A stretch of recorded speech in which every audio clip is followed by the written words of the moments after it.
ꯉꯁꯤ ꯑꯩꯅ ꯁꯦꯝꯖꯔꯤꯕ ꯚꯤꯗꯤꯑꯣ ꯑꯁꯤ ꯑꯩꯒꯤ Alto 800 2022ꯒꯤ ꯃꯣꯗꯦꯜꯅꯤ ꯑꯩꯒꯤ Alto ꯑꯁꯤꯗ ꯒꯥꯔꯤꯁꯤꯗ ꯑꯩꯅ ꯈꯔ ꯁꯦꯝꯗꯣꯛꯆꯕ ꯈꯔ ꯂꯩꯖꯩ ꯑꯗꯨꯁꯤꯡꯗꯨꯅꯤ ꯑꯩꯅ ꯃꯌꯥꯝꯗ ꯍꯥꯏꯖꯒꯗꯕꯁꯦ ꯑꯍꯥꯟꯕꯗ Altoꯁꯦ ꯑꯩꯈꯣꯏꯒꯤ ꯚꯦꯔꯤꯌꯟ ꯃꯔꯤꯗ ꯂꯥꯛꯏ ꯁ꯭ꯇꯦꯟꯗꯔꯠ ꯑꯃꯅꯦ LXI ꯅꯦ VXI ꯅꯦ ꯑꯗꯩ VXI Plus ꯅꯦ ꯑꯩꯒꯤ ꯁꯤꯗ ꯂꯩꯖꯔꯤꯕ ꯑꯁꯤ VXI ꯚꯦꯔꯤꯌꯟꯅꯤ ꯑꯗꯨꯒ ꯃꯌꯥꯝ ꯑꯩꯒꯤ ꯒꯥꯔꯤꯒꯤ ꯄ꯭ꯔꯥꯏꯁꯁꯦ 4,86,000ꯗ ꯂꯧꯖꯕꯅꯤ ꯑꯩ ꯑꯍꯟꯕ ꯑꯣꯏꯅ ꯁꯣꯔꯨꯝꯗꯒꯤ ꯁꯃꯥꯗꯣꯟ ꯃꯥꯔꯨꯇꯤꯗꯒꯤ ꯑꯩꯅ ꯂꯧꯖꯕꯅꯤ ꯃꯌꯥꯝꯅ ꯃꯥꯔꯨꯇꯤ ꯁꯨꯖꯨꯀꯤ ꯍꯥꯏꯇꯥꯔꯒꯗꯤ ꯑꯩꯈꯣꯏꯒꯤ ꯀꯣꯛꯇ ꯏꯍꯥꯟ ꯍꯥꯟꯅ ꯂꯥꯛꯏꯁꯦ ꯐꯨꯌꯦꯜ ꯏꯀꯣꯅꯣꯃꯤ ꯊꯥꯎ ꯆꯥꯗꯕꯁꯤꯅꯤ ꯃꯥꯔꯨꯇꯤ ꯁꯨꯖꯨꯀꯤ ꯍꯥꯏꯔꯒꯗꯤꯀꯣ ꯑꯗꯨꯒ Altoꯁꯤꯁꯨ ꯑꯩꯈꯣꯏꯒꯤ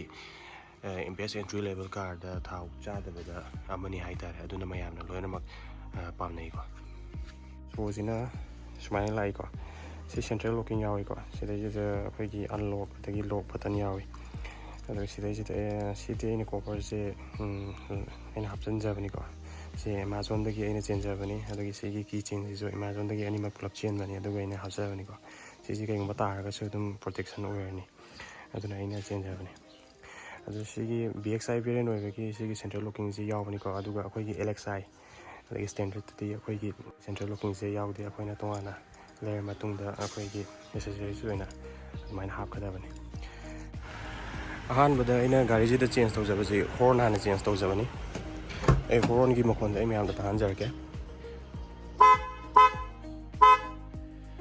ꯍꯣꯔꯟꯁꯦ ꯑꯩꯅ ꯆꯦꯟꯖ ꯇꯧꯖꯕꯁꯤ ꯔꯨꯠꯁꯀꯤ ꯋꯤꯟꯇꯣꯟ ꯑꯅ ꯑꯗꯨꯗ ꯆꯦꯟꯖ ꯇꯧꯖꯕꯅꯤ ꯑꯩ ꯄꯣꯠꯇꯣ ꯑꯗꯨꯝ ꯑꯩ ꯗꯤꯁꯀ꯭ꯔꯤꯞꯁꯟꯗ ꯍꯥꯞꯆꯔꯝꯒꯦ ꯃꯌꯥꯝꯅ ꯄꯥꯝꯃꯒꯁꯨ ꯑꯗꯨꯒ ꯁꯤꯗꯩꯁꯤꯗ ꯑꯩꯅ ꯄꯥꯟꯕꯗ ꯀꯔꯤ ꯀꯔꯤ ꯃꯆꯥꯛ ꯆꯪꯒꯦ ꯍꯥꯏꯕꯗꯨꯁꯨ ꯑꯩ ꯍꯥꯏꯖꯔꯛꯀꯦ ꯃꯈꯥꯗ ꯑꯥꯗ ꯎꯕꯤꯔꯤꯕ ꯍꯣꯔꯟ ꯑꯁꯤ ꯁꯤꯗꯩꯁꯤꯗ ꯑꯅꯤꯅꯦ ꯐꯤꯛꯁ ꯇꯧꯖꯔꯤꯁꯦ ꯃꯁꯥꯒꯤ ꯍꯣꯔꯟꯗꯤ ꯑꯩꯈꯣꯏ ꯁꯤꯡꯒꯜ ꯍꯣꯔꯟ ꯑꯣꯏꯅ ꯂꯥꯛꯏ ꯏꯍꯥꯟ ꯍꯥꯟꯕꯗ ꯑꯩ ꯔꯤꯂꯦ ꯑꯃ ꯍꯥꯞꯆꯩ ꯁꯤꯒꯤ ꯔꯤꯂꯦꯁꯦ ꯌꯨꯅꯣꯃꯤꯟꯗꯥꯒꯤꯅꯤ ꯑꯗꯨꯒ ꯍꯣꯔꯟ ꯀꯅꯦꯛꯇꯔ ꯗꯔꯀꯥꯔ ꯑꯣꯏꯀꯣ ꯍꯣꯔꯟ ꯀꯅꯦꯛꯇꯔꯁꯦ ꯗꯔꯀꯥꯔ ꯑꯣꯏꯔꯤꯁꯦ 9 ꯗꯔꯀꯥꯔ ꯑꯣꯏ ꯍꯣꯔꯟ ꯀꯅꯦꯛꯇꯔ ꯍꯣꯔꯟꯗ 4 ꯑꯃ ꯆꯪꯈ꯭ꯔꯅꯤ ꯑꯗꯨꯒ 4 ꯄꯤꯟ ꯔꯤꯂꯦꯁꯤꯗ 4 ꯑꯃ ꯍꯥꯞꯄꯅꯤꯀꯣ ꯑꯗꯨ ꯗꯔꯀꯥꯔ ꯑꯣꯏ ꯑꯗꯨꯒ ꯋꯦꯌꯔ ꯗꯔꯀꯥꯔ ꯑꯣꯏꯀꯣ ꯋꯦꯌꯔ ꯃꯇꯦꯛ ꯈꯔ ꯃꯤꯇꯔ 3-4 ꯑꯗꯨꯃꯥꯏꯅ ꯑꯗꯨꯝ ꯆꯪꯕꯁꯨ ꯌꯥꯏ ꯆꯥꯎꯔꯥꯛꯄ ꯑꯩꯅ ꯁꯨꯝ ꯍꯥꯏꯖꯕꯅꯤ ꯑꯗꯨ ꯕꯦꯇ꯭ꯔꯤꯗ ꯀꯅꯦꯛꯁꯟ ꯇꯧꯕ ꯑꯃ ꯌꯥꯎꯔꯦ ꯑꯗꯨꯒ ꯒ꯭ꯔꯥꯎꯟꯗ ꯀꯅꯦꯛꯁꯟ ꯇꯧꯕ ꯑꯃ ꯌꯥꯎꯔꯦ ꯒ꯭ꯔꯥꯎꯟꯒꯤꯁꯦ ꯁꯤꯗꯩꯁꯤꯗ ꯑꯩꯅ ꯄꯥꯟꯖꯔꯦꯀꯣ ꯑꯗꯨ ꯌꯥꯔꯤꯉꯩ ꯑꯩꯈꯣꯏꯒꯤ ꯅꯠꯁꯤꯡꯁꯦ ꯌꯥꯔꯤꯉꯩ ꯇꯥꯏꯠ ꯇꯧꯍꯟꯕꯤꯌꯨ ꯑꯗꯨꯅ ꯉꯁꯥꯏꯒꯤ ꯍꯣꯔꯟꯗ ꯈꯣꯡꯕ ꯃꯇꯝꯗ ꯃꯥꯒꯤ ꯑꯥꯎꯠꯄꯨꯠꯇꯣ ꯍꯦꯟꯅ ꯐꯖꯩꯀꯣ ꯑꯗꯨ ꯂꯨꯖ ꯑꯣꯏꯇꯥꯔꯒꯗꯤ ꯃꯥꯒꯤ ꯑꯥꯎꯠꯄꯨꯠꯇꯣ ꯐꯖꯗꯦ ꯃꯥꯒꯤ ꯏꯟꯖꯤꯟꯁꯦ ꯃꯥꯒꯤꯁꯦ 800cc ꯂꯥꯛꯏ 3 ꯁꯤꯂꯤꯟꯗꯔꯅꯤ 800cc ꯍꯥꯏꯔꯒꯁꯨ ꯃꯥꯁꯦ 796ꯀꯤ ꯀꯦꯄꯥꯁꯤꯇꯤꯗ ꯂꯥꯛꯏꯀꯣ ꯀ꯭ꯌꯨꯕꯤꯛ ꯀꯦꯄꯥꯁꯤꯇꯤꯗ ꯑꯗꯨꯒ ꯃꯥꯒꯤ ꯃꯦꯛꯁꯤꯃꯝ ꯄꯋꯥꯔ ꯄ꯭ꯔꯣꯗ꯭ꯌꯨꯁ ꯇꯧꯕꯅ 40.36 bhp at 6,000 rpm ꯑꯗꯨꯗꯨꯒ 60 newton metre at 3,500 rpm produce ꯇꯧꯏꯀꯣ ꯑꯗꯨꯝ ꯍꯥꯏꯔꯤꯕ ꯃꯥꯒꯤ ꯒꯥꯔꯤꯁꯤꯒꯤ ꯕꯣꯗꯤꯁꯤꯒꯤ ꯃꯇꯨꯡ ꯏꯟꯅꯗꯤ ꯑꯗꯨꯃꯛ ꯂꯣꯏꯅꯃꯛ ꯏꯔꯤꯕ ꯄꯋꯥꯔꯁꯤꯒꯗꯤ ꯑꯗꯨꯝ ꯌꯥꯔꯦꯀꯣ ꯑꯗꯨ ꯃꯥꯒꯤ ꯐꯨꯌꯦꯜ ꯇꯦꯡ ꯀꯦꯄꯥꯁꯤꯇꯤꯁꯤꯅ 35 ꯂꯤꯇꯔ ꯑꯣꯏ ꯑꯁꯤꯒꯤ IRVMꯁꯤ ꯕꯣꯗꯤ ꯀꯂꯔꯒ ꯂꯥꯛꯇꯦ ꯁꯤꯁꯦ ꯕ꯭ꯂꯦꯛꯇ ꯂꯥꯛꯏꯀꯣ ꯁꯤꯁꯨ ꯑꯩ ꯕꯣꯗꯤ ꯀꯂꯔꯒ ꯃꯥꯟꯅꯅ ꯑꯩ ꯔꯦꯞ ꯇꯧꯖꯒꯦ ꯈꯜꯂꯤ ꯑꯗꯨ ꯇꯧꯕ ꯀꯥꯟꯗ ꯑꯩ ꯑꯗꯨꯝ ꯑꯞꯗꯦꯠ ꯑꯣꯏꯖꯔꯛꯀꯦꯀꯣ ꯀꯥꯟꯗ ꯃꯥꯒꯤ ꯐꯨꯌꯦꯜ ꯇꯦꯡꯁꯦ ꯃꯅꯨꯡꯗꯒꯤ ꯑꯟꯂꯣꯛ ꯇꯧꯔꯛꯀꯗꯕꯅꯤꯀꯣ ꯑꯗꯨꯒ ꯑꯩꯈꯣꯏ ꯁ꯭ꯇꯦꯟꯗꯔꯠ ꯚꯦꯔꯤꯌꯟꯗꯗꯤ ꯑꯩꯈꯣꯏ ꯁꯤꯗꯒꯤ ꯃꯄꯥꯟꯗꯒꯤ ꯑꯟꯂꯣꯛ ꯇꯧꯒꯗꯕ ꯃꯅꯨꯡꯗꯒꯤ ꯇꯧꯐꯝ ꯌꯥꯎꯗꯦ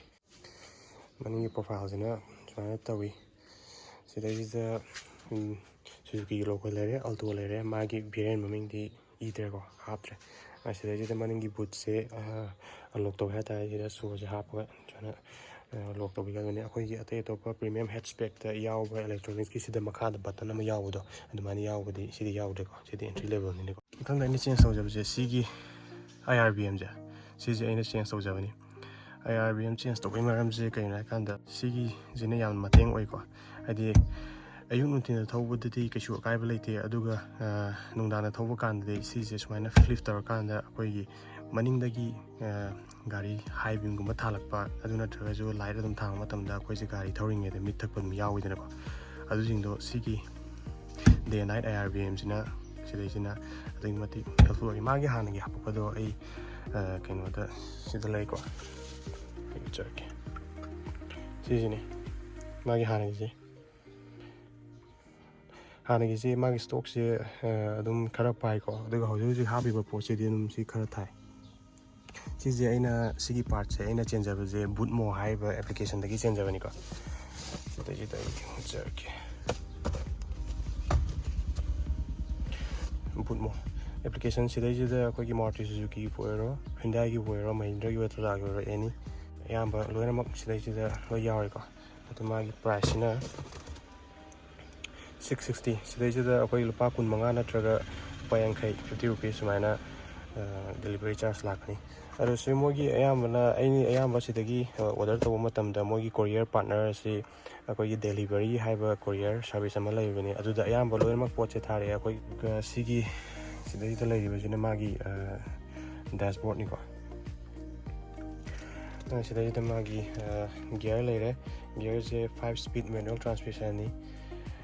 ꯁꯤꯗꯩꯁꯤꯗ ꯃꯥꯒꯤ ꯐ꯭ꯔꯟꯁꯦ ꯄꯋꯥꯔ ꯋꯤꯟꯗꯣ ꯑꯣꯏ ꯑꯗꯣ ꯄꯋꯥꯔ ꯋꯤꯟꯗꯣꯁꯦ ꯒꯥꯔꯤ ꯑꯇꯩꯒꯤꯗꯤ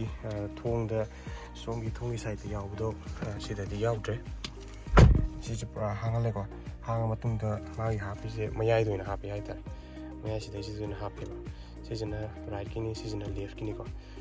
ꯑꯗꯨꯒ ꯃꯥꯒꯤ ꯗꯦꯁꯕꯣꯔꯗꯁꯦ ꯑꯩꯈꯣꯏ ꯗꯨꯋꯦꯜ ꯇꯣꯟꯗ ꯂꯥꯛꯑꯦ ꯗꯨꯋꯦꯜ ꯇꯣꯟꯗ ꯂꯥꯛꯄꯁꯦ ꯕ꯭ꯂꯦꯛꯅꯦ ꯑꯗꯒꯤ ꯁꯤꯁꯦ ꯄꯤꯆ ꯀꯂꯔ ꯍꯥꯏꯅꯩꯀꯣ ꯑꯗꯨ ꯕ꯭ꯂꯦꯛꯀ ꯄꯤꯆ ꯀꯂꯔꯒ ꯑꯗꯨꯃꯥꯏꯅ ꯂꯥꯛꯑꯦ ꯑꯗꯨ ꯁꯤꯁꯤꯅ ꯃꯥꯒꯤ ꯃ꯭ꯌꯨꯖꯤꯛ ꯁꯤꯁꯇꯦꯝꯅꯤ ꯀꯣ ꯁꯤꯗꯩꯁꯤꯗ ꯀꯣꯜ ꯔꯤꯁꯤꯞ ꯇꯧꯅꯕ ꯌꯥꯎꯔꯦ ꯑꯗꯒꯤ ꯀꯣꯜ ꯑꯦꯟ ꯇꯧꯅꯕ ꯌꯥꯎꯔꯦ ꯑꯗꯨꯒ ꯁꯥꯏꯠꯇ ꯁ꯭ꯄꯤꯀꯔ ꯑꯅꯤ ꯌꯥꯎꯔꯦ ꯂꯦꯐꯇ ꯑꯃꯅꯦ ꯔꯥꯏꯠꯇ ꯑꯃꯅꯦ ꯑꯅꯤꯃꯛ ꯌꯥꯎꯔꯦꯀꯣ ꯁꯤꯁꯤꯅ ꯃꯥꯒꯤ